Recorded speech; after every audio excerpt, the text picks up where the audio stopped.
자, 92페이지에 보시면 92페이지 중간에 보면 복음을 아는 목회자들은 하나님의 심판을 예수님의 의로 심판합니다 라고 이야기해요. 교인들은 우리는 양심대로 살았습니다 라고 그것으로 심판받기를 원합니다. 여러분 둘 중에 어느 것을 선택하고 싶습니까? 그부터 이야기를 해보겠습니다. 교인들은 양심으로 심판받기를 원한다. 양심상 바르게 살았으니까 죽어서 좋은 데 가기를 원합니다. 그런데 목회자는 하나님께서는 복음으로 심판합니다. 참 이 말이요 어려워요. 복음으로 심판합니다가 이 복음 자체가 뭐냐 기쁜 소식이거든요. 기쁜 소식으로 심판을 한다? 심판 같은 아주 끔찍한 일인데 그걸 기쁜 소식 가지고 끔찍한 결과를 나눈다. 이게 일반 그 사람들에게는 잘 납득이 될 수가 없지요. 뭐 회초리로 때린다. 이 충분히 이야기하죠. 돈줄 낸다. 돈으로 혼을 낸다. 돈은 좋은 건데 그게 어떻게 돈으로 혼을 내는 것과 나무라는 것과 이게 관련성이 있는지 사람들은 좀 거부감이 일어나는 거예요. 양심으로 심판한다. 오케이. 충분히 납득되고 아멘 하고 싶습니다. 근데 복음으로 심판한다. 이렇게 하니까 이게 무슨 말인지를 난처해하지요. 자, 이 복음 안에 뭐가 들어있냐? 이 기쁜 소식인데 이건 말을 잘 들어야 돼요. 기쁜 소식은 하나님한테 기쁜 소식이에요. 하나님에게 기쁜 소식입니다. 인간은 죄로 있는 인간에게는 기쁜 소식이 아니고 하나님께 기쁜 소식이에요. 하늘에서는 영광이요, 땅에서는 기뻐하심을 입은 자들에게 평안. 기뻐하는 자가 아니라 기뻐하심을 입은 자에게 평안하다. 하나님 홀로 기쁜 것이 하나님의 홀로 기쁜 것이 아니고 하나님의 기쁨이 덮쳐진 입혀진 사람에게는 하늘나라의 평화가 공유된다. 그런 뜻입니다. 그게 이제 크리스마스 때 많이 찬송에도 나오고 많이 하죠. 그러면 하나님의 기쁨이 입혀지려면 우리 사적인 우리의 기쁨은 어떻게 돼요? 포기를 해줘야 되겠죠. 자, 우리의 기쁨은 어디서 나오는가? 우리의 기쁨은 양심에서 나온다. 왜 우리의 기쁨이 양심에서 나오는가? 양심은 그 마귀가 집어넣은 선악책이기 때문에 양심은 뭐냐면 나는 나의 의로움 가지고 어렵습니까? 쉽게 바꾸겠습니다. 나는 나의 잘남으로 산다. 이게 우리의 기쁨이에요. 내가 살만한 가치 있으니까 난 당당하게 산다. 이거죠. 나의 기쁨은 나의 양심상 나는 조금 더 하자 없다. 그러니까 나는 나의 의는 진짜 의다. 나의 의는 하나님도 인정해 줘야 돼. 왜? 진짜 의니까. 나의 의는 의다. 이렇게 이야기합니다. 근데 고린도전서 2장에 보면 너의 양심으로 네가 십자가를 알게 되었느냐? 1장 2장에서 네 양심으로 십자가를 알았느냐? 그 십자가 못 박을 때 그 당시 유대인과 바리새인과 권력자들 본디오 빌라도는 양심상 저분은 죽어서는 안 된다는 결정을 내렸는가? 라고 물어요. 평소에 그 사람들은 양심대로 사는 사람이에요. 양심대로 사는 사람의 양심의 자기 판단에 의해서 예수님은 쓸모짝 없어서 필히 죽여야 된다는 것을 결정내립니다. 만약에 예수님이 저렇게 설치고 다니면 누구한테 밉상 받느냐 하면 치안을 담당하는 로마 당국에 밉상을 받아서 그 예수님이 설치고 다니는 것을 그렇게 방치해서는 안 되지. 다시 말해서 그 당시에 그 예수님 당시에 그 국가 질서가 좀 복잡해요. 치안 담당은 본디오 빌라도가 합니다. 근데 본디오 빌라도는 원래 예루살렘에 기지가 있는 게 아니에요. 사무실이 거기 있는 게 아니고 저 북쪽에 시돈 두로 지금 레바논 있죠. 그쪽에서 보는 기지가 있어요. 있는데 이제 예수님 때 소요 사태가 나니까 이제 임시로 예루살렘에 온 겁니다. 그런데 바리새인 입장에서는 그 자치 국가를 허락받았어요. 로마 당국하고 협상을 해서 세금은 바치겠는데 우리의 양심상 종교는 좀 봐줬어. 이래 된 거예요. 다른 나라하고 좀 다르죠. 다른 나라는 뭡니까? 다른 나라는 로마하고 똑같아요. 로마의 다른 지역과 똑같은데 유대인은 유별나요. 정통적으로 우리 조상이 믿던 여호와 하나님의 종교를 그대로 유지시켜 주신다면 제가 말썽 일으키지 않고 로마 당국에서 원하는 것은 세금이거든요. 세금을 따박따박 납부 잘 하겠습니다. 납부한 거예요. 그런데 예수님이 어떻게 왔습니까? 그 협상에 대해서 문제의 소지를 일으킨 거예요. 말썽을 일으킨 거예요. 말썽을 일으켜서 바리새인들이 원래 예수님을 안 건드리려고 했어요. 왜? 자꾸 로마 당국의 눈치를 봐야 되니까. 로마 당국은 멀티스 이 팔짱 끼고 야 저 유대 지역에 뭐 또 군사적인 소란이 일어나는 거 한번 보자. 이 소란이 일어나게 되면 로마 당국에서는 다른 곳에 가서 병력을 배치하고 정복을 해야 될 그 군사를 빼내가지고 시작되기 없이 유다 지역의 질서를 치안을 유지하는데 그들은 막대한 군사적 비용과 주둔 비용과 월급부터 해가지고 돈을 넣으니까 로마 이탈리 당국에서는 좀 짜증이 너무 나는 거예요. 조용하게 되면 그 군사력을 남은 군사력을 다른데 북아프리카 정복하는데 그런데 쓸 수 있고 저쪽에 유럽 북쪽에 설 수 있는데 이 쓸데없이 이게 소요당하면 그 병력을 이렇게 하지 못하잖아요. 우크라이나와 러시아가 전쟁하는데 러시아가 시리아 그거 주둔하겠어요? 빨리 보따리 쓰고 도망가야지. 마찬가지거든요. 그래서 본디오 빌라도 입장에서는 제발 프리즈 제발 나라가 유대 나라가 세금 내고 그만 너희끼리 종교를 믿든 뭐 하나님 믿든 그건 모르겠고 그냥 조용하게 지냈으면 좋겠다. 그런데 예수님은 조용하게 만들었어요, 안 만들었어요? 만들지도 않는데. 그러니까 이 사실을 로마 유대 당국자가 이미 감 잡고 있죠. 왜냐하면 그들은 치안 빼놓고 나머지는 약간의 치안도 포함되고 나머지는 행정적인 것은 자기가 혼을 이름받았는데 예수는 한 분이 설친다면 그 처음에는 건드리면 더 커진다 놔뒀는데 예수님이 어느 쪽을 건드리냐 하면 점차 갈릴리에서 시작해서 어디까지 하면 유다까지 왔어요. 유다까지 와서 유다에 뭐가 중요하냐면 성전 제사가 있어요. 딴 거는 다 용납해도 내가 그냥 봐주겠는데 저러다 말겠지 하는데 예수님께서는 무슨 이야기를 했냐 하면 성전에 들어가서 경상도 말로 치아라 이랬는데 치아라 이거는 하나님의 기도하는 집이 아니라 치아라 이랬어요. 거기서 성전 제사 드리려면 성전 제사 드리는 걸 통해서 수익이 보장돼야 그 당시에 성직자들의 월급 받고 밥 먹고 삽니다. 그 수입이 뭐냐고 환차요. 외국 돈을 유대인들이 바깥에 있는 유대인들이 흩어졌잖아요. 본토 유대인은 얼마 되지도 않아요. 주보다 본토는 좀 규모도 적고 바깥에 흩어진 사람이 다 옛날 바벨론 포로 이후에 다 흩어졌거든요. 이집트로 북쪽으로 다 흩어졌는데 그 사람들이 1년에 3번씩 이렇게 예루살렘에 와서 절기를 지켜줘야 자기가 아브라함의 전통이 되고 아브라함 전통되면 아브라함 전통에 할례 받은 자는 무조건 뭐 된다? 거룩한 백성으로 메시아 오게 되면 구원된다. 이게 있다 이 말이죠. 유대인들한테는. 그러니까 아무리 이거 자주 하나님 안 찾아도 1년에 3번은 어디 옵니까? 예루살렘 와서 새 절기를 지키는 유월절, 맥주절, 수장절 지킨다 이 말이죠.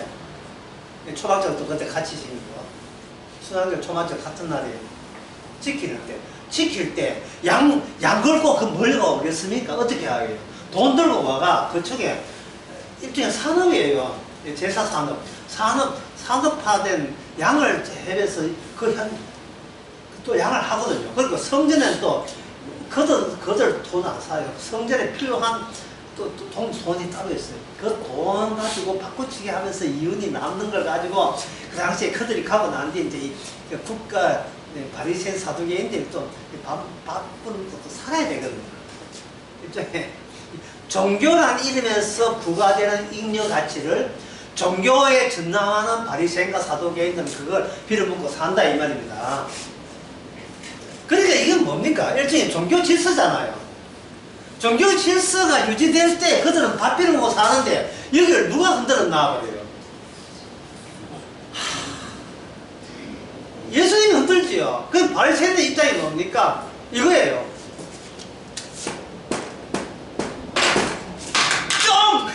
좀 가만히 있어라. 예? 프리즈, 가만 좀 있어도, 예, 어지간히 내 봐줄게. 병 고치고 하는 내 봐주는데, 우리 기본적인, 근본되는 권력처럼 손대지 말아다오.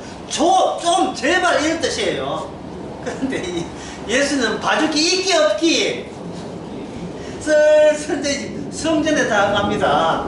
다 가지고 상을, 경상도 말로 디비붙죠. 비둘기 파는 것에 와서 뒤집어요. 이걸 뒤집었다는 말은 현재 절기 제사에 대해서 모든 체제와 질서에 대해서 도전했다 이 말입니다. 그러니까 지금 종교를 모르는 본디오 필라도 세금만 받아 챙기고 치안만 대충 유지하면 된다는 본디오 빌라도의 입장에서는 유대인 자기들의 종교에 대해서 신경 쓰겠어요, 안 쓰겠어요? 그건 신경 쓸 거 뭐 있습니까? 제사를 어떻게 드리든 그 성전을 디비든 성전을 부사하든 저는 본디오 관계 없는데, 그렇기 때문에 예수님의 죄에 대해서는 이해가 없는 게 본디오 빌라도가 저게 무슨 죽을 죄냐 이 말이죠. 저게 오히려 누가 납득이 안 돼요. 본디오 빌라도 로마 쪽이 납득이 안 돼요. 유대인도 희한하다. 저게 무슨 죽을 죄냐? 로마 입장에서는 죽일 죄는 뭐냐면 서민들을 학살하고 서민들을 강도질하고 하는 살인강도 바라바스 인간, 그게 예수님보다 어떻게 돼요? 더 나쁘죠. 신천지 내부가 서로 싸운다. 그러면 국가에서 신천지 그 내부 주도 잡아가 사형시키라. 이게 사형시킵니까? 예? 어느 큰 교회에서 교인들까지 몇백 명 붙어가지고 조폭 좀 싸웠어요.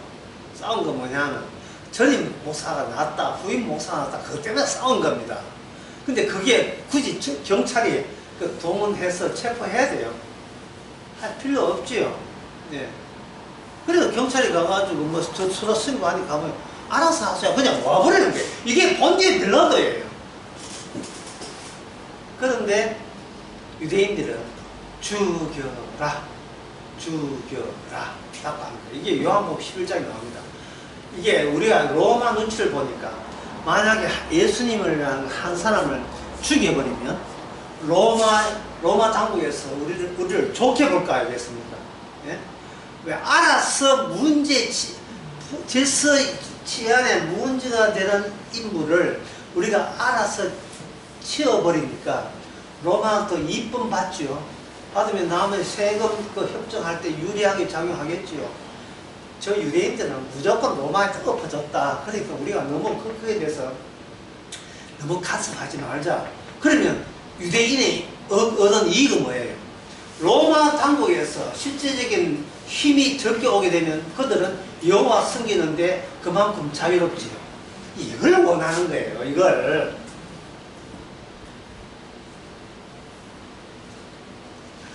그러니까 방금 길게 한 이 모든 이야기가 뭐냐면 양심대로 살기.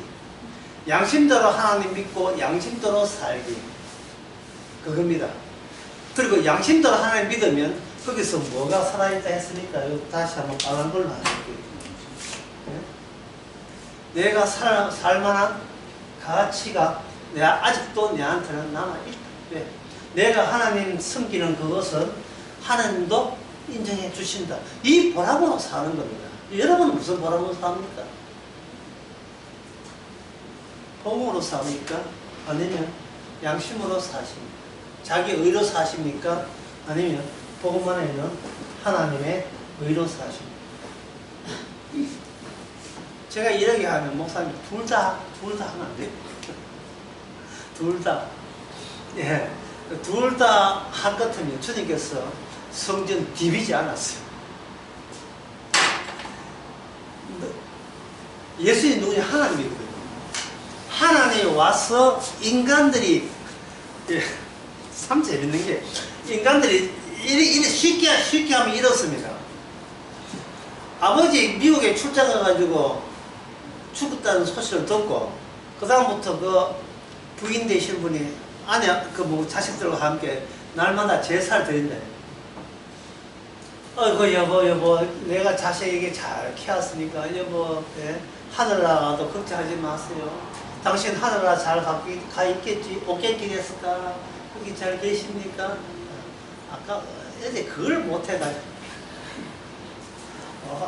다시, 겠기 됐어. 나는 이렇게 잘 있으니까.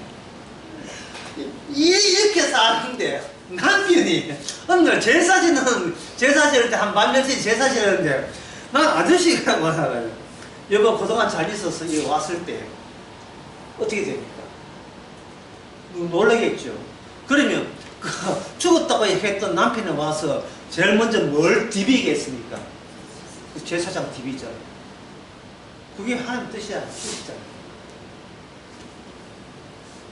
양심적으로 교회에서 이렇게 예배 드렸는데 주님께서 우리에게 찾아와 십자가 앞장서 찾아와 니 뭐하노? 이러면 예배 드리면 하나님께 기뻐하는 줄 알았습니다. 그러면 그건 네 의야 나의 의야. 이거는 내가 존재하는 가치고 의미입니다.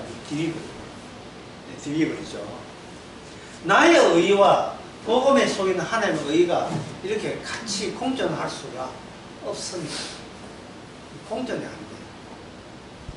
그래서 이 교회마다 복음을 싫어하고 바리새인, 유대인, 바리새인과 사두개인이 예수님 싫어하는 이유를 알겠죠. 싫어하는 이유가 그 고객들, 교인들이 잘난 맛에 오는데 그 잘난 맛을 이렇게 당신은 훌륭합니다. 이 맛을 목사님 저 훌륭하죠. 훌륭하고 말고요. 지금 이런 기쁜 소식 듣기 위해서 왔는데 다른 기쁜 소식을 전했을 때 교회가 될 이유. 이게 교회 안 되면 이거는 수입이었죠. 옛날에나 지금이나 인간 세상 전혀 달라지지 않았습니다. 똑같습니다. 자, 그러면 계속해서 보겠습니다. 복음으로 심판받는다. 이 안에 자 무슨 내용이 있느냐? 이 내용이 있어요. 로마서 일단 로마서 9장을 찾아보겠습니다. 이제부터 정신 좀 바짝 차려야 될 것 같아요. 로마서 9장 13절. 우리 장례 한번 읽어볼까요? 기록된 바 내가 야곱을 사랑하고 에서는 미워하였다 하신과 예. 야곱은 그 다음에 야곱 뒤에 뭐가 붙어 있습니까? 야곱은 사랑이 붙어 있고요. 그 다음에 야곱의 형 예서는 뭐가 붙어 있습니까? 미움이 붙어 있죠. 방금 지금까지 쭉 이야기한 것은 인간들은 개별적으로 양심적으로 살면 된다. 양심에 자기가 나쁜 짓 했으면 나중에 죽을 때 지옥 갈 거 각오하고 착했으면 천당 간다. 이게 양심이거든요. 그런데 복음 안에는 뭐가 들어있습니까? 개인적으로 양심상 어떻게 내가 죄책감을 갖고 어떻게 내가 조심스럽게 살아가는가 하고 그 완전히 그것을 주께서는 개무시해버리죠. 그 개무시하는 거예요. 왜냐하면 야곱은 아직 그 앞에 9장 11절 그 자식들이 아직 나지도 아니하고 무슨 선이나 악을 행하지도 아니한대. 참, 이 복음이 엄청난 내용을 갖고 있어요. 야곱이고 예수 간에 그 야곱이 예수께 아직 나지도 아니하고 무슨 선이나 악을 행하지도 아니한 때에 그 다음에 뭐가 되겠습니까? 그 다음에 예? 택하심을 따라. 예, 택하심을 따라.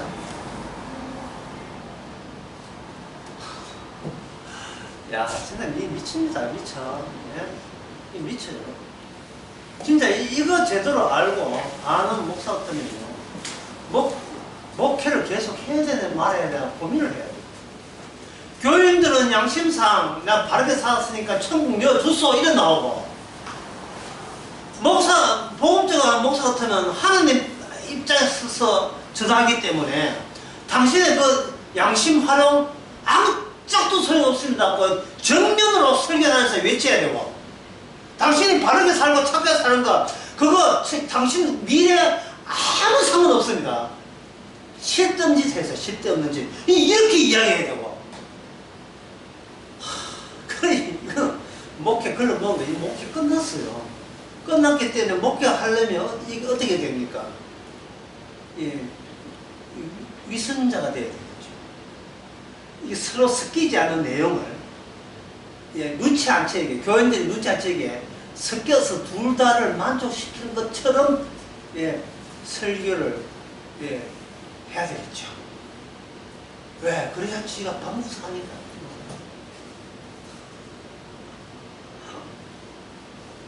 근데 만약에 교인들 가운데요, 진짜 주님의 영을 받은 사람이 있다면 그 사람 어떻게 됩니까?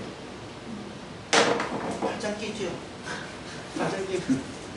자, 또 사기를 쳐보세요. 또 사기를. 인간을 얼마나 갈라디아서 1장 18절에 사람을 기쁘게 하면 그리스도 종이 아니죠. 자, 당신은 이제 사기를 쳐보세요. 얼마나 우리 인간들을 기쁘게 하는지 한번 쳐보세요. 안 그러면 진짜 하나님 말씀 잘하는지 한번 보자.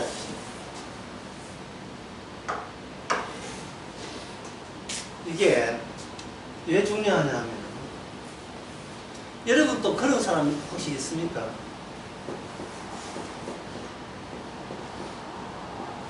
보기만 해도 짜증나는 얼굴, 괜히 미운 얼굴, 보기만 하고 짜증나는 얼굴, 그게 누구냐? 하나님 보시기에 예수입니다. 예수가 태어나서 뭐 착한 일 하고 아버지도 속이지 않고 바르게 사도 하나님 보시기에 짜증나. 그 자체가 짜증나. 양심대로 바르게 사는 그 자체도 짜증나. 왜? 그 사람이 나지도 않았으니까 뭐가 없어요? 행함도 없죠. 나지도 않았으니까 행함도 없어서 집단을 바르게 산다고 예를 써봤자 하나님께서는 많이 해봐. 나는 이미 결정했어. 나는 너를 뭐 하기로 결정했다? 미워하기로 결정했다. 이게 인간적 측면에서요. 인간의 모든 신학과 성경 지식과 모든 철학을 동원해도 주님이 이 마음을 납득할 수 있어요. 근데 평생 교회 다니고 하나님 마음 모르고 그런 셈이 되는 거예요. 하나님의 마음은 간단한데 나는 미국에 되게 짜증나거든. 하나님 받으소서 치아라 안 받는다. 가인이 하나님께 하나님이 이렇게 제가 농사를 지어서 하나님께서 제사를 치아라 안 받는데. 하나님이 왜 그래요? 내 마음이다. 왜? 제가 뭐 나쁜 짓 하기 전에 내가 미움받기로 내가 너를 창조했어. 나 미워 죽도록 창조했어. 하나님 미운 걸 왜 창조해요? 내 마음이다. 그것도 미워하는 걸 왜 창조합니까? 미워하면 창조하지 말아야죠. 아니야, 네가 미워한 게 있어줘야, 마귀가 한 통속이 돼줘야 지옥이라는 걸 만들어낼 수 있다. 그러면 이제 예수가 성경에 그런가? 성경 기적도 나와요. 예수가 찔찔 울면서, 이게 요한 1서에 보면, 예, 요한 1서에 보면 이런 게 나옵니다. 성경에 나온다니까 한번 보겠습니다.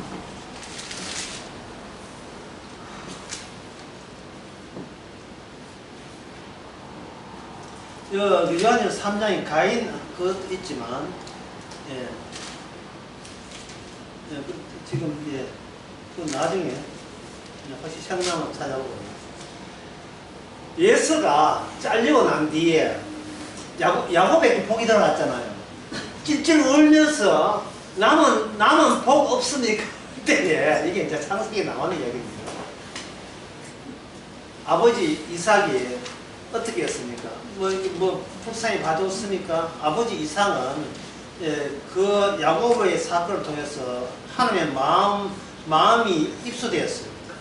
하나님의 마음이 들어왔어요. 그런데 야곱의 이삭의 그 결정은, 이삭의 결정은 그 예수 하나님을 대신하는 냉정한 결정을 내리는 겁니다. 창세기 그 27장 38절 나오는데, 아버지여 남은 복은 없습니까? 뭐 짭조리 복은 없습니까? 이렇게 할 때 아버지가 평소에 자기가 미워한 자식이 아니에요. 진짜 좋아했던 자식이 마지가 예의를 복걸하면서 아버지 남은 복은 없습니까? 할 때 아버지의 심정 어떻겠습니까? 이게 없다. 내한테 줄 복은 없다. 이게 요 없음을 기준으로 해서 하나님께서는 자기 백성 모집해 놨습니다. 이것은 인간들은 양심이 있기 때문에 신을 내가 결정한다는 게 인간의 생각이에요. 하나님 거기 계시면 우리가 찾아가겠다는 거예요. 그 찾아가는 방법이 교회 나와서 하는 게 찾아가는 방법인데, 하나님은 뭐냐? 너희가 오지 말고 내가 찾아갈게. 내가 찾아갈게. 그리고 신의 결정은 네가 결정하는 게 아니고 내가 결정한다. 찾아갈 때 비로소 진짜 하나님이 너에게 나타나는 걸 알 것이다. 이러는 거예요. 그래서 인간이 하는 것과 하나님 하는 것이 늘 이렇게 반대가 돼요. 왜냐하면 인간 배후에 악마가 있기 때문에. 악마가 뒤에서 부추기거든요. 자, 그럼 여러분들이 이제 여기서 궁금할 건 뭐냐면, 하나님이 우리에게 어떻게 찾아왔습니까? 그 대목이 있고요. 하나님이 어떻게 찾아왔습니까?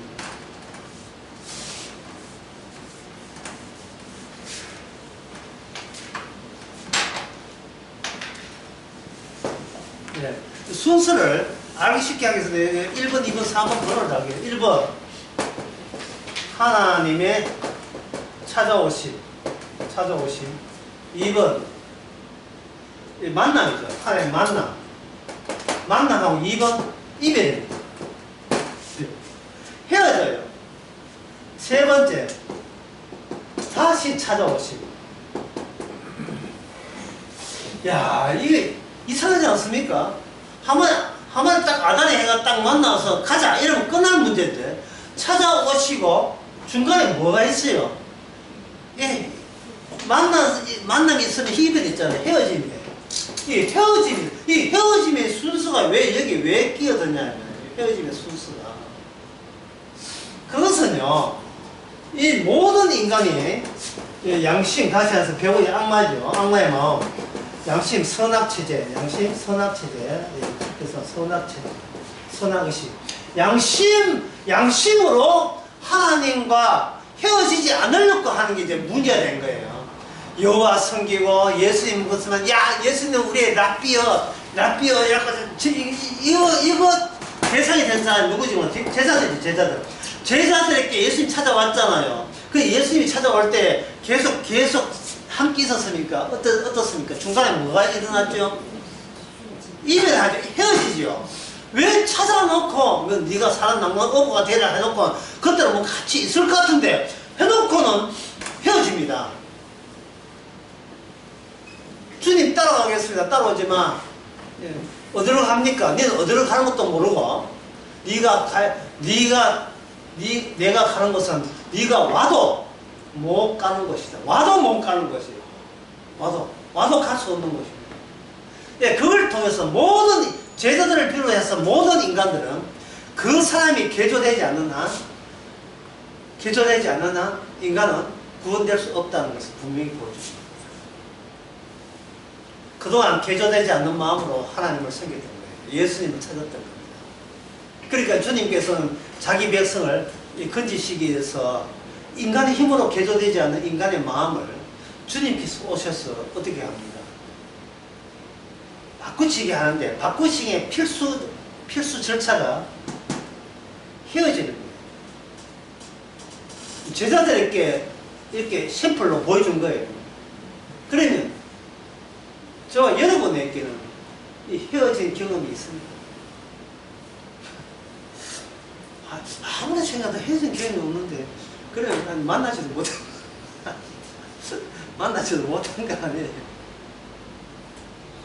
이 헤어짐을, 주님께서 헤어짐을 저희가 이렇게 빨간 걸로 표시하겠습니다. 들어보면, 그거 옆으로 또 이렇게 이야기해요. 네. 주님과의 이별, 주님과 이별한 적이 없는데, 지금까지 50 동안 교회 다녔는데, 주님은 안 떠났는데, 뭐 이래 나온다, 이게. 이 이별을 이렇게 됩니다.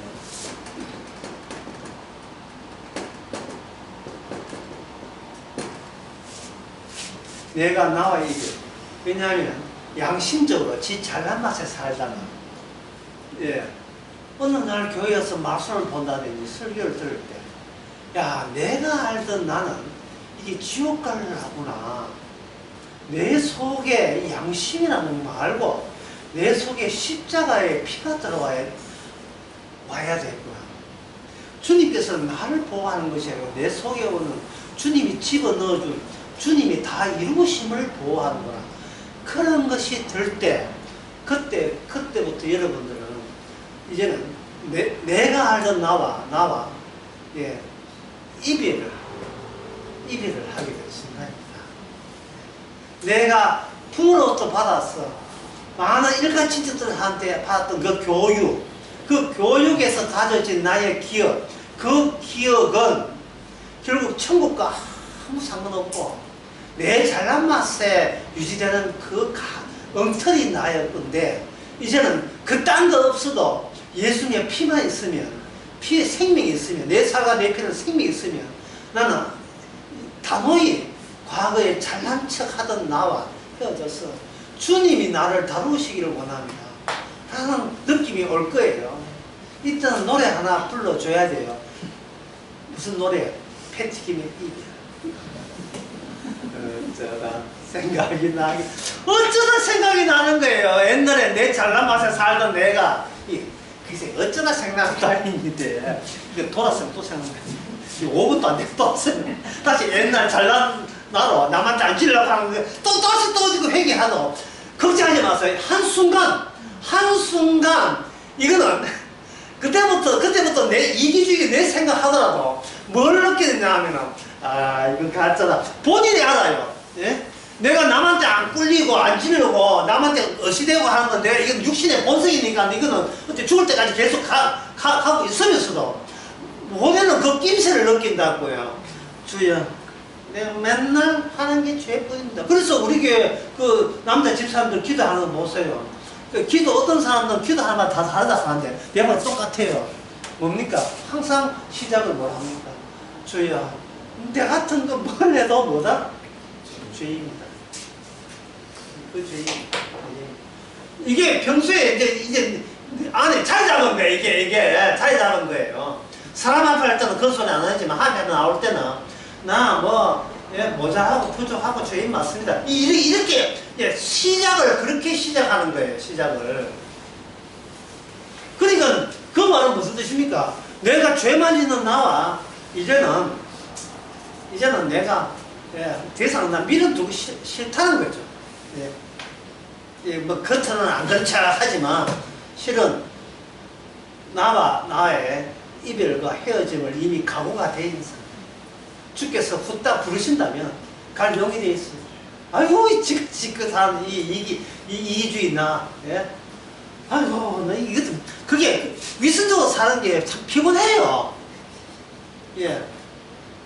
결코 아무것도 아닌 게 있는 척하고 사는 게 이게 얼마나 피곤한지 말도 조심해야 되고요. 바로 방금 이야기한 거요. 방금 이야기한 것이 제자들은 어떻게 있어야 돼요? 3번에서 경험한 거예요. 다시 찾아오실 때 뭐로 찾아오냐면 다시 찾아왔을 때 오순절 날 성령으로 찾아왔습니다. 물론 그 제자들 고기 잡으러 갔으니까 왔기는 왔는데 그는 모든 제자에게 다 찾아온 게 아니고 7 제자에게 찾아왔고 또 그들이 와봐야 또 예수님 또 헤어졌어요. 그러니까 두 번째 찾아온 것은 예수님이 제자들을 헤어지는 하나의 절차 중에 포함이 되는 거 보면 됩니다. 그런데 이렇게 다시 찾아오기 위해서는 1번과 2번의 조건과 다시 찾아온 조건이 달라요. 1번, 2번의 조건은 뭐냐? 예수님이 육신이 유지되는 조건. 첫 번째는 예수님이 죄 있는 육신의 모습으로 찾아왔잖아요. 두 번째 이별하고 다시 찾아왔을 때는 그때는 예수님이 부활처럼 온 거예요. 그때 어떤 여자애 만지니까 만지지 말라. 내가 아직 아버지 때를 안 갔기 때문에 내가 만지면 안 돼. 다시 말해서 네가 갖고 있는 육체는 부활되기 이전의 육체지 나는 이미 부활한 육체이기 때문에 부활한 육체이기 때문에 나는 너에게 가까이 갈 수가 있지만 고기도 갑산수가 해서요. 고기도 먹고 물고기 잡아 먹거든요. 식사가 되지만 너는 나를 만지면 안 돼. 네가 모르는 격리 구조가 돼 있어요. 격리 떨어져 있어요.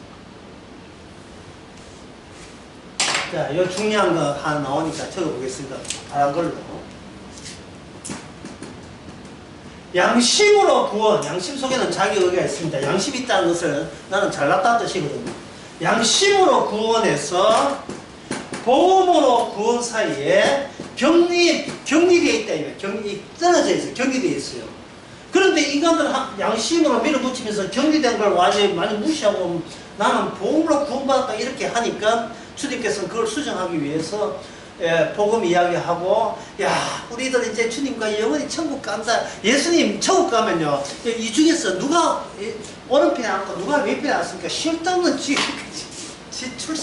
출세욕에 가득 차가지고 그런 소리까지 했거든요.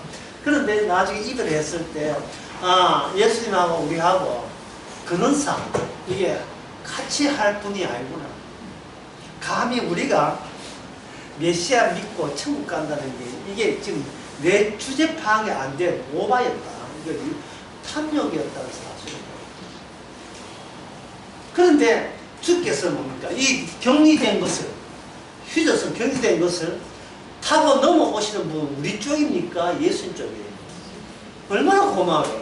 예수님 쪽에서 우리가 넘어갈 수 없는 세계에 저쪽 부활까지 된 부활자로서 오시기까지 와서 입을 통과하시고 내가 그 다음에 다시 오게 하시면서 오신 것이 세 번째 조건. 첫 번째, 두 번째는 육신이죠. 세 번째는 뭐냐? 예수님의 마음 전달, 예수님의 마음을 전달해요. 그걸 뭐라고 합니까? 예수님의 마음을 뭐라고 하죠?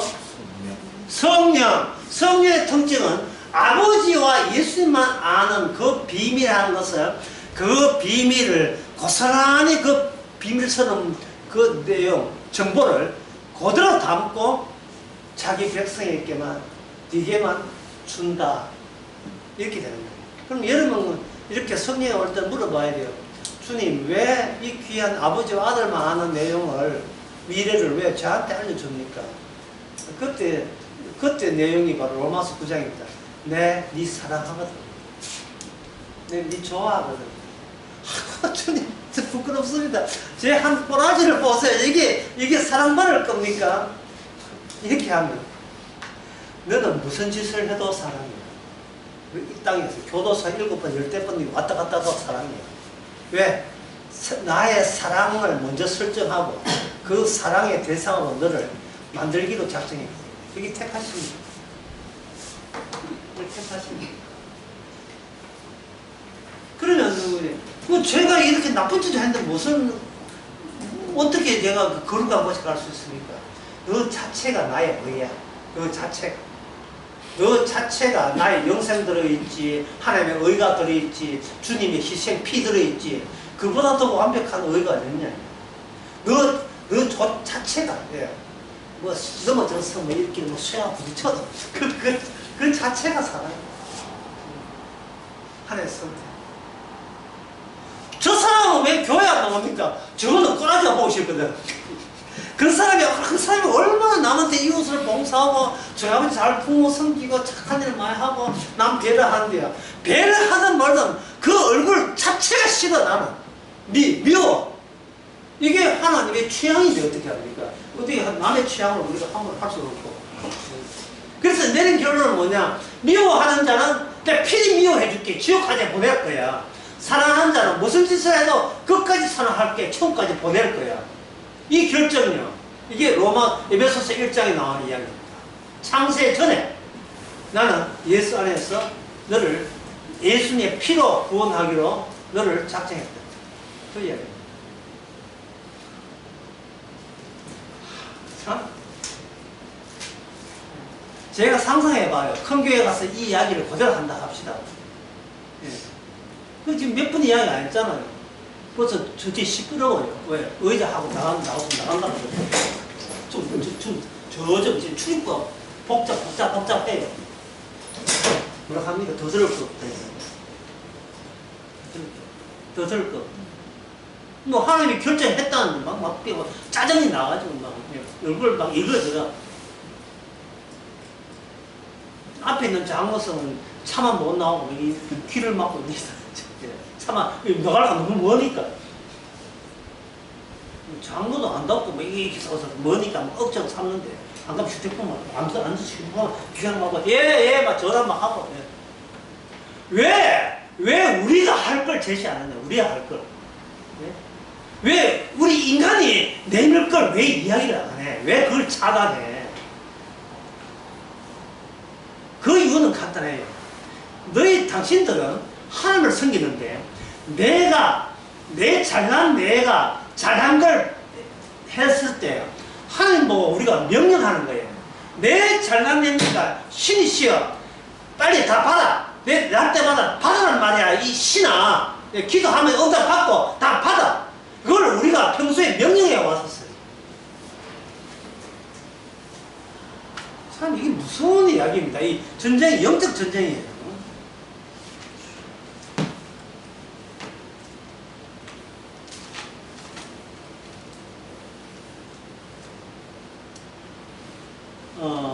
성경 한번 찾아보겠습니다. 성경이 있는데 잠시만요.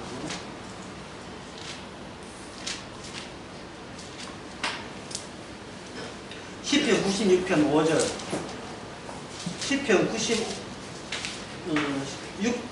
6편 5절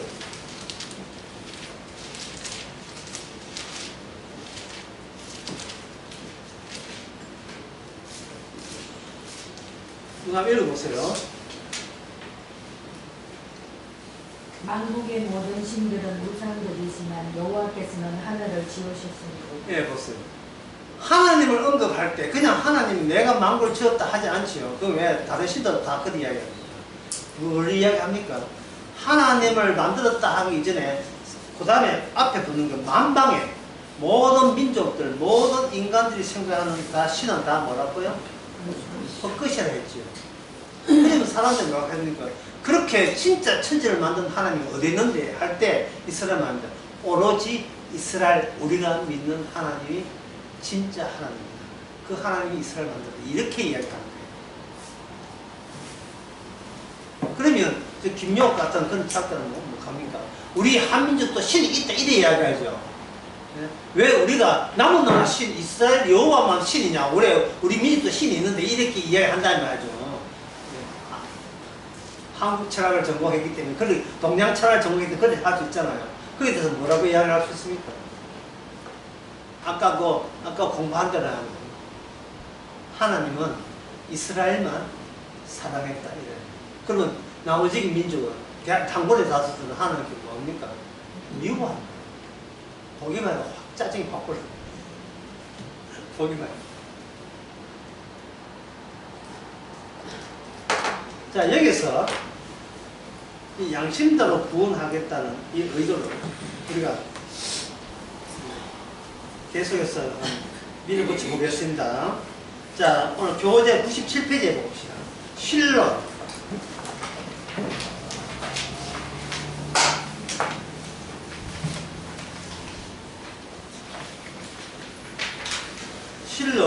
7페이지에 보면은 하나님이라고 하면 가장 생각나는 게 있습니다. 기독교의 신과 다른 신을 구별하고 싶어 할 것입니다.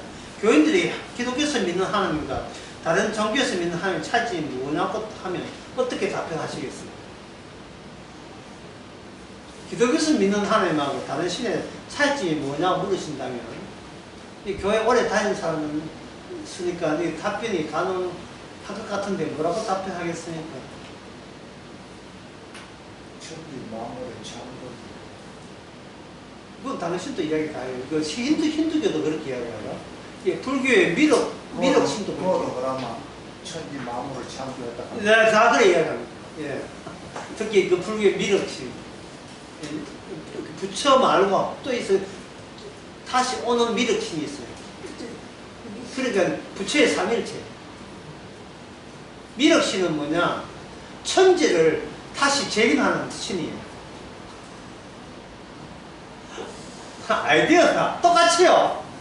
예. 그걸 교회에서 이야기 안 하잖아요. 다른 종교 이야기 안 하죠. 인간의 아이디어가 그래서 거기지 뭐 별 거 있겠어. 그래서 여기 밑에 뭐 대부분의 목사들은 삼위일체를 특정을 했어요. 기독교는 삼위일체가 있다. 그래서 삼위일체 안 믿으면 이단이고 삼위일체 믿으면 정도에라는 거예요.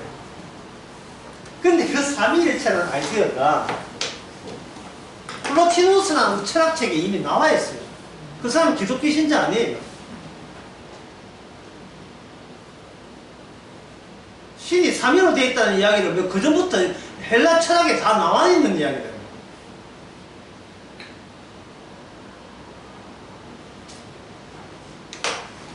그럼 차이점이 뭐냐? 이제부터 그 차이점을 설명해 드리겠습니다.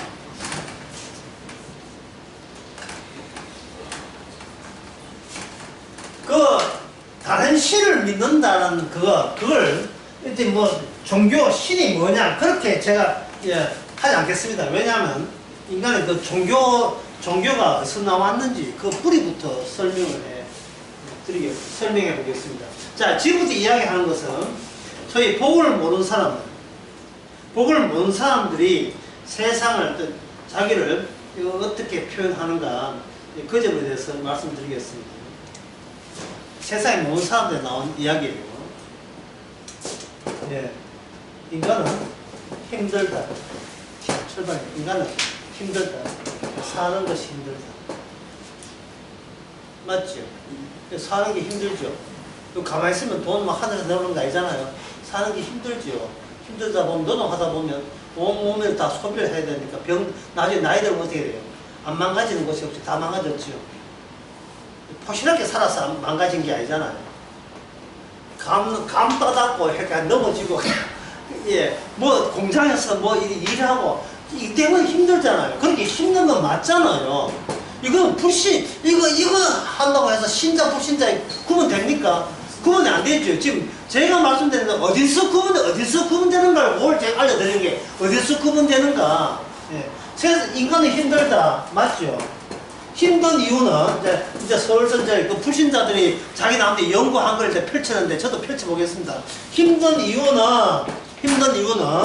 예, 욕심 때문이다. 예, 욕망 때문이다.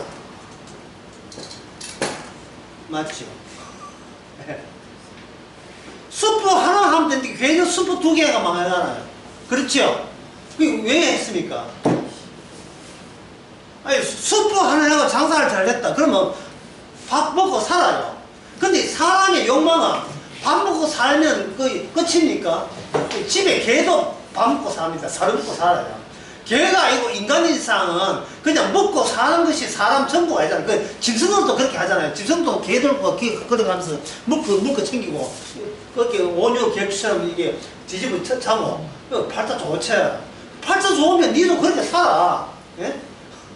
그게 안 된다니까요. 뭔가 멋있어 보이고 그게 아까 자기 잘나 보이고 그렇게 하고 싶다. 육신의 정욕과 안목의 정욕과 이생의 자랑을 하고 싶은 겁니다. 이번 힘든 것 이유는 욕망 때문이다. 따라서 3번에 예, 욕망을 줄이면 예, 아니 힘든 건 아니고 덜 힘들다. 욕망을 줄이면 뜻입니다. 맞죠? 그들이 생각이 맞단 말이죠. 이래가지고 신자 부신자 구분되지 않죠. 문제는 2번에서 3번으로 갈 수가 없다는 거예요. 2번에서 3번. 여기서 2번에서 3번 가려면 예, 억지를 부려야 돼요. 성철 선임 이런 거. 예. 무소유 외치면서 소유 많이 했던 법정 스님, 무소유 주장하면서 소유를 많이 챙겼던 법정 스님, 예. 모든 걸 버리면 행복신당 해가지고 떼돈 버는 숭들, 예수님처럼 천편하게 살고자 하면서도 평소에 평일에 필드에 나가 골프 치는 신부들,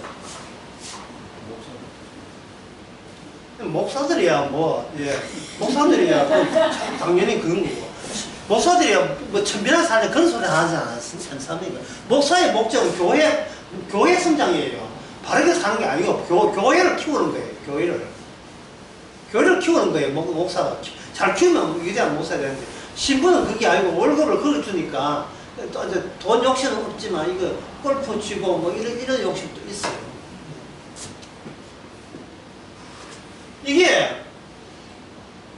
이거 하려면요, 거의 숫자에 한 0.1%는 안 돼요. 수도원, 수녀사, 예, 수도원에 가가지고 수녀들 하는 일이 뭡니까? 참기름 짜는 거예요. 된장 담고 참기름 짜죠.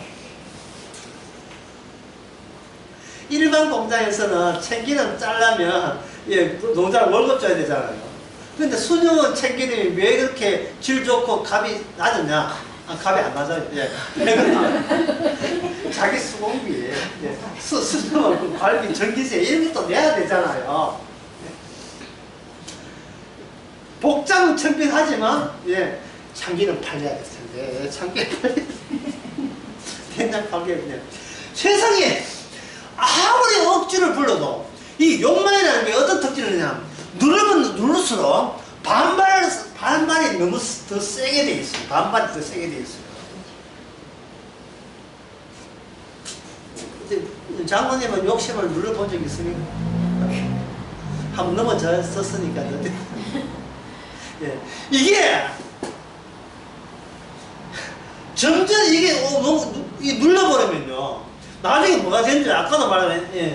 내가 개냐, 이거 진성도 개냐고, 이거 먹는 것만 있고 잠이나 진짜 자고, 이게 무슨 사랑이고 막 이게, 예? 에이 모르겠다, 그냥 욕망이 뭐고 내가 하고 싶다 할래 하면 이제 욕망이 이제 드디어 주저하지 못할 정도로 퍼지게 되는 겁니다. 여기서 뭐냐 하면 인간 불신자의 세계에 그 속임수가 등장해요. 지금 욕망이 안 없어지거든요. 욕망이 안 없어지니까 사람들은 뭐냐, 특수한 임무와 사명을 지닌 자만 이 3단계에 가고, 우리는 짬짬이 그들에게 이 생활비 용돈 줄게. 그 대신 우리가 비록 욕심은 부리지만 욕심이 없는 당신들을 믿는 걸로 해서 죽을 때 천국 가게 해달라. 나는 어떤 협정 같은 게, 거래 같은 게 있습니다. 일종의 종교 사업이죠. 종교 사업입니다. 자, 네 번째, 마지막입니다. 네. 자, 3단계 왔다고 칩시다. 제일 중요한 겁니다.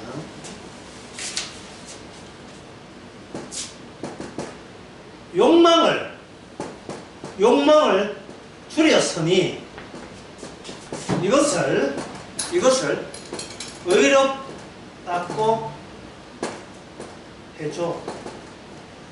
이것을 의롭다고 해줘. 내가 남들 가는 길을 가지 않고 좁은 길로 갔으니 이 행위에 대해서는 의롭다고 해줘. 라고. 이것이 마지막입니다. 이게 인간으로서는 마지막 가는 거예요. 티베트 불교, 달라이 라마 이런 사람들,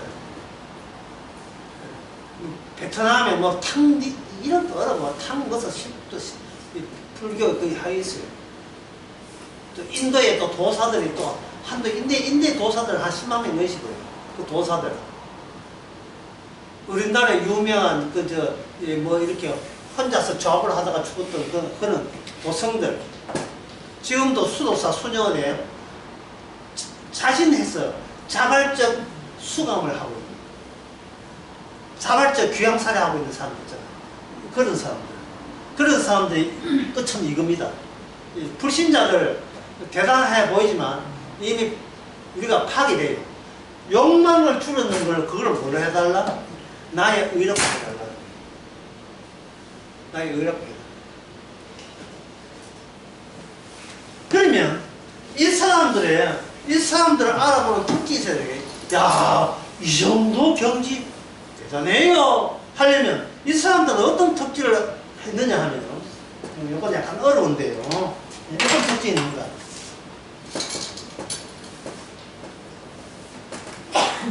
말을 줄입니다. 이게 왜 어려웠냐 하면, 인간이 말을 한다는 것은 무슨 뜻이냐 하면, 인간이 말을 한다는 것은 욕망을 실어서 상대방에게 쏘세요 하는 게 말이에요. 내 욕망을 실어서 상대방에게 쏘는 게 말이에요. 말은 아무리 친절하게 해도 타인에 대한 억압이고 강압이고 명령입니다. 아, 날씨 참 좋아. 오늘 날씨 진짜 좋네. 이건 뭡니까? 이게 명령으로 들리십니까? 명령으로 들린 게 아니죠. 날씨 좋아서 날 좋다 하는데 이게 무슨 명령입니까? 그냥 듣는 사람은 뭐냐? 네 집은 내가 그 말에서 내가 강제로 실행했다는 뜻이야. 강제로. 예? 날씨 좋지요? 그 날씨 좋다 하면 오늘부터 친구로 일을 먹는 거예요. 그래야 되는 거예요. 제가 서울에 강의하고 지하철 탔는데 정신적으로 문제 있는 아가씨, 나이가 한 30 가까이 된 아가씨, 동대역에서 만났어요. 만났는데 내가 찾아가, 야, 오늘 차표, 지금 광명역에서 오늘 차표 취소 안 하기 너무 잘했어요. 가만히 있는데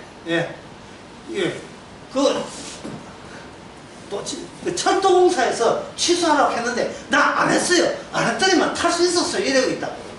왜 자꾸 말을 해요? 말을 하는 겁니까? 외롭다는 뜻이에요.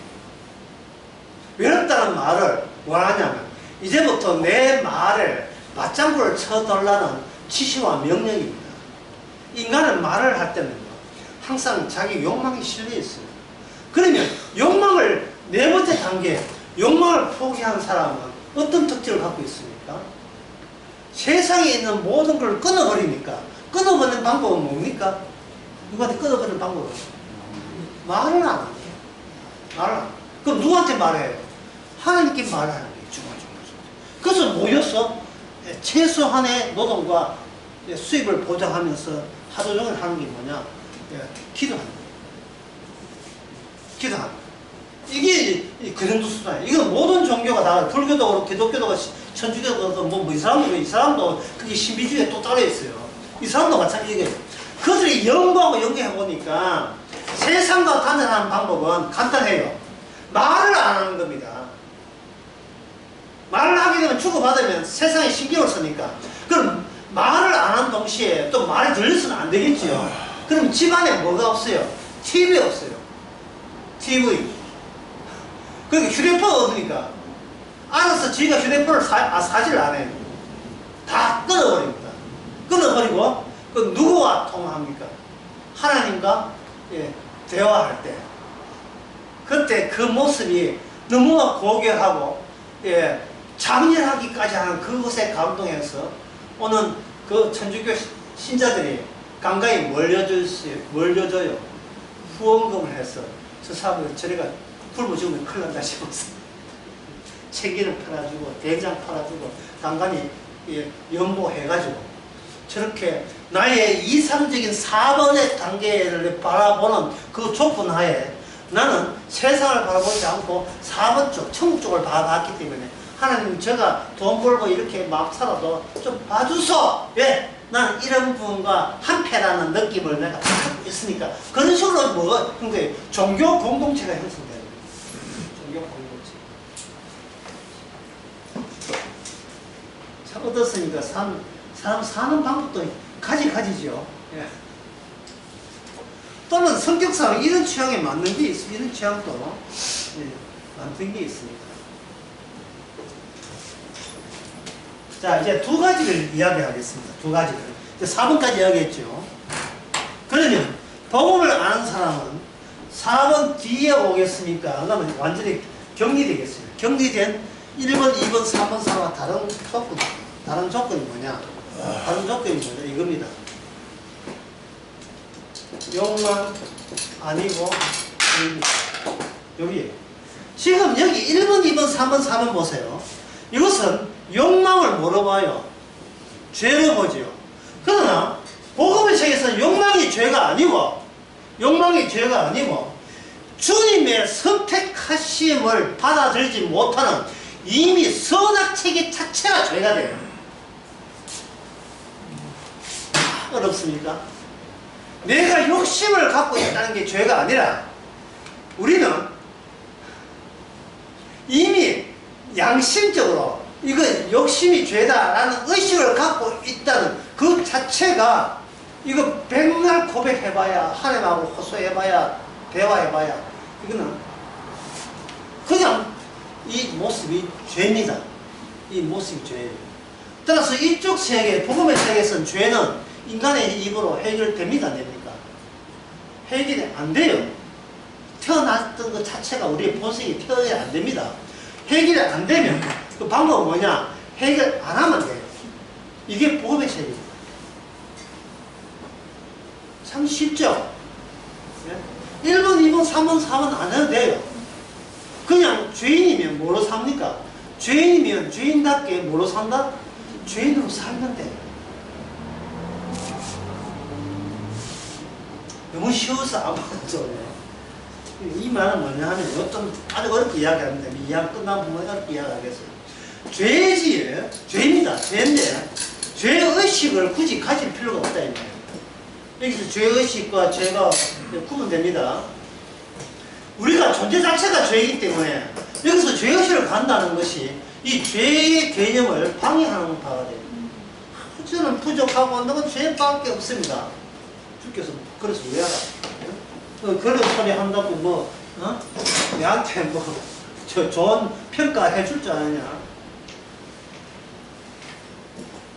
그냥 살면서 그냥 사시면서 자기의 육신의 한계를 계속 말하면 되는 거예요. 자기 육신의 한계를.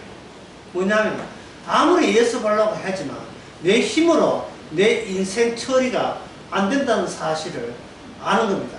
알면 여기서 뭐가 나오냐? 여기서 뭐가 나오는가? 이 차이에서 감사가 나오고 그 다음에 사랑이 나와요. 주님 내 주제 파악해서 감사합니다. 내가 뭘 해도 내가 안 된다는 것이 이렇게 고마울 수가 없습니다. 그러면 어떻게 돼요? 지금껏 살아온 것은 전에 내가 헤어지기 전에 나의 모습은 하나님이요 악착같이 살았습니다. 교회에서 기도도 많이 하고 연구도 많이 하면서 하나님의 영광을 위해서 기쁘게 살았습니다. 이렇게 해서 이렇게 하는 것은 어디에 속합니까? 자기 나름대로의 죄의식이 너무 강하기 때문에 좀 봐주소 하는 식의 모습이잖아요. 그런데 그런 나와 헤어져 버리면 내 존재 태어난 자체가 모친의 죄에서 태어난 거예요. 태어난 자체가 죄예요. 그럼 어쩌라고 뭐 태어난 자체가 개인데 뭐 걔는 개답게 살아야지 뭐 어쩌라고. 고맙고 감사할 뿐이죠. 고맙고 감사해요. 그런데 여기서 아주 중요한 게 한 가지 더 남아있어요. 이 죄의식에서 이거 놓치면 안 됩니다. 이제 중요한 거 남았으니까 이거 죽고요. 죽기 전에 다시 한번 할게요. 인간은 힘들다, 사는 게 힘들다, 맞지요? 힘든 이유는 너무 욕심을 부린다, 맞지요? 사람 잘 될 줄 알았는데 망했다. 욕심이다. 욕심 알면 그 사람 욕심 안 냅니까? 또 욕심내요. 욕심이라면 나중에 보니까 욕심이지. 그 당시에는요, 최선을 다한 것이 욕심이 아니었어요. 항상 지나고 난 뒤에 재해석하니까 욕심되는 겁니다. 그 다음에 욕심을 줄이자. 지맘도 줄입니까? 무슨 수를 줄이면 못 줄여요. 아유, 욕심 줄인 사람 있다는데 그 사람들께 좋은 관계해서 네, 구이나 받자. 아니면 내가 아예 머리 깎고 중이 됐다. 뭐 이런 거요. 예. 이 퍼센테이지는 낮은 퍼센테이지 사고 되지도 않은 일을 한번 해보는 거예요. 지옥이 있습니다. 자, 남아있는 중요한 것은 이거 바로 이겁니다. 죄와 죄의식입니다. 죄와 죄의식을 구분하는데 문제는 죄의식이 진짜 문제, 이게 골칫거리가 뭐냐면 이게 개별적 의식이라는 거예요. 개별적 의식. 무슨 말이냐면 야 딸아, 얘 엄마, 내가 이번 일을 잘못해서 뭐 죄의식 느끼거든. 예, 그랬어요. 너도 같이 느껴라. 이게 말이 돼야 돼요. 예? 아니 엄마가 죄의식 느끼면 딸도 죄의식 느껴야 돼요. 딸은 엄마 그 아무것도 아니다 신경 쓰지 이랬지. 엄마 나도 죄의식 느끼라 꼭 이래야 됩니까? 그렇게 강요할 권한이 엄마한테 있어요? 없지요. 없지요. 죄의식은 개별적이라는 문제예요. 그러나 개별이라는 말은 이 우주에 단 한 분에게만 사용할 수 있어요. 누구한테? 골로새서 1장 16절. 제가 읽어보겠습니다. 만물이 그에게서 창조되되 하늘과 땅에서 보이는 것들과 보이지 않는 것들과 혹은 보다리나 주관자들이나 콘셉트들이나 정사나 다 그로 말미암아 그를 위하여 창조되었고 또한 그가 만물보다 먼저 계시고 만물이 그 안에 함께 서느니라 이렇게 있어요. 이 세상에 개별적인 것은 예수님에게만 개별적인 권한이 있지 나머지는 개별적인 권한이 없습니다. 그런데 왜 인간이 이렇게 개별적으로 난 죄의식 느낀다는 이야기 했겠어요? 그거는 뭔가 수상계 그 사람 속에 그 사람 마음속에 들어왔지요. 너는 너를 신이 될 것이다 하는 마귀의 생각이 우리 속에 들어왔기 때문에 참 개별적으로 죄의식을 느끼는 거예요. 그러면 주님께서 말씀으로 어떻게 하시겠어요? 이 개별의식을 뭐로 바꾸겠습니까? 이 개별의식을 바꿔줘요. 뭐냐면 집단의식으로 바꿔줘요. 집단의식으로 바꿔준다고. 예를 들면 바벨탑 있잖아요. 바벨탑이 개인이 지었으니까 집단이 지었습니다. 바벨탑이 집단이죠. 집단을 지으면서 그들과 집단 지을 수 있는 힘은 어디서 나왔어요? 그들이 같은 언어를 사용했다 이죠. 같은 언어를 사용하는 것을 주께서 그 차단시키고 흩어버리니까 그 거대한 집단이 다 끼어져서 뿔뿔이 휘어졌지요. 자, 뿔뿔이 휘어졌으면 그들이 혼자 갑니까? 또 집단을 또 이루어요. 자식 놓고 또 이루어져. 그 이루어진 그 집단의 언어가 어떻겠어요? 그들만이 아는 언어가 또 있겠죠. 그러니까 이게 뭐냐면 인간은 하나의 집단에서 개별화되면서 개별 하나가 나름대로 어떤 집단의식을 갖고 있는데 주님 그들이 나는 게 뭐냐면 아까 언어예요. 이게 언어라 하는 것은 내가 쉽게 알려드리겠습니다. 언어라 하는 것은 개인 생각이 아닙니다. 들었던 풍월이 담겨서 마치 내 것처럼 이렇게 오해해서 하는 것이 언어의 내용이에요. 남들이 다 이미 공중에 날아다니는 생각들을 내 언어에다가 담은 거예요. 내 언어에 담았다.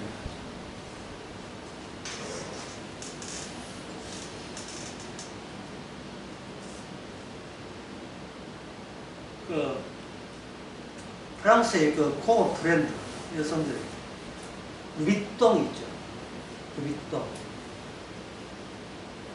세계 최고의 똥이잖아요. 루비똥 루비똥 그 단어 그리고 샤넬 그 단어를 좋아하는 어떤 집단이 있었고 그렇었다는 거예요.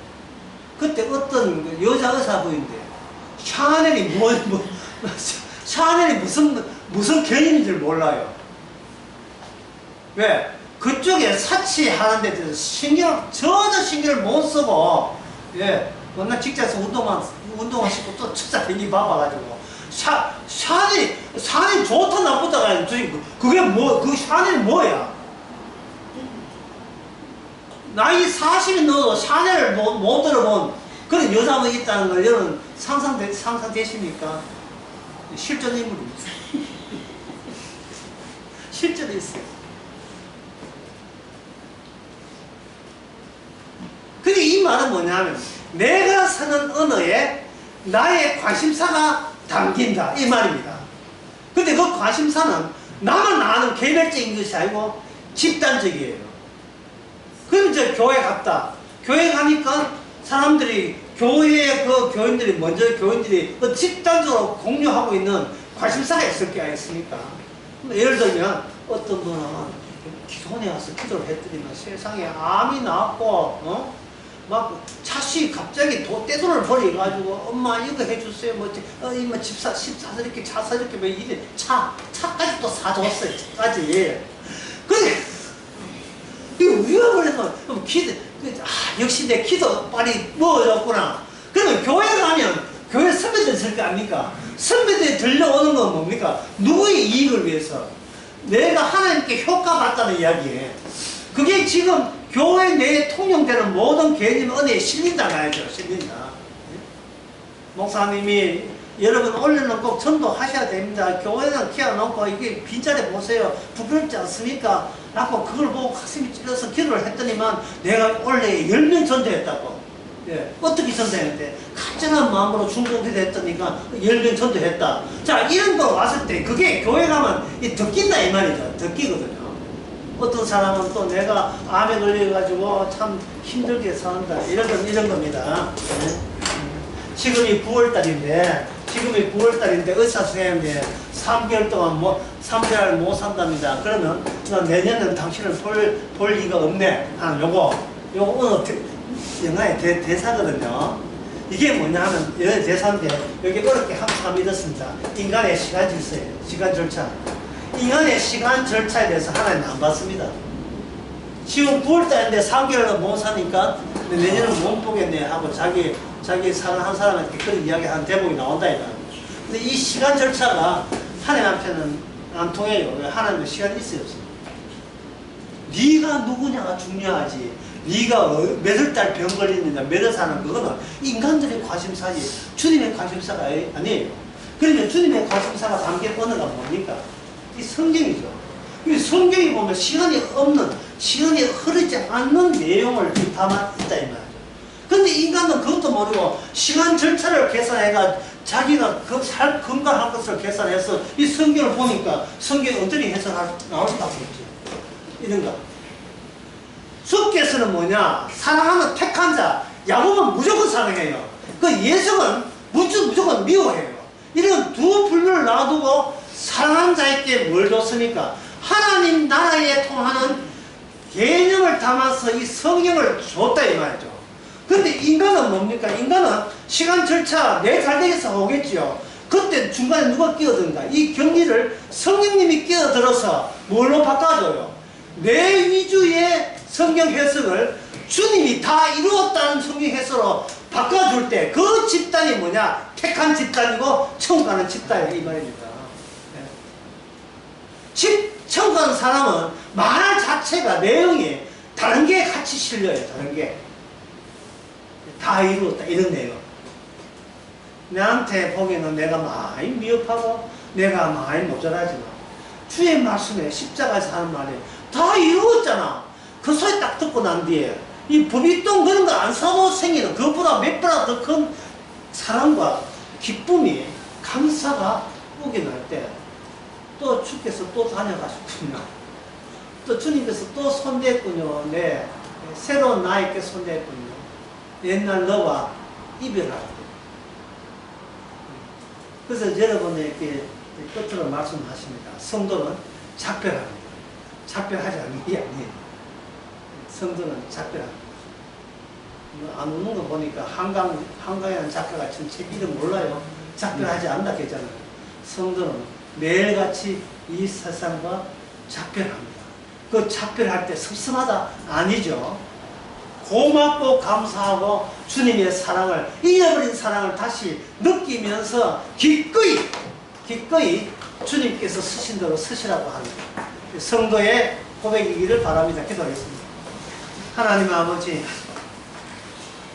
정말 이 개념 자체, 우리의 말하는 내용 자체가 바뀌어야 되는데 우리 힘으로는 하지 못하고 날마다 성령께서 찾아오셔서 다 이뤘다, 복음으로 이미 결정났다는 그 안도감, 그 평온함, 그 평화를 기뻐하심을 이번과 함께 누리게 되게 하여 주시옵소서.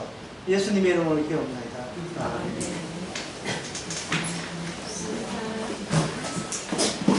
이제 토요일은 교회 가고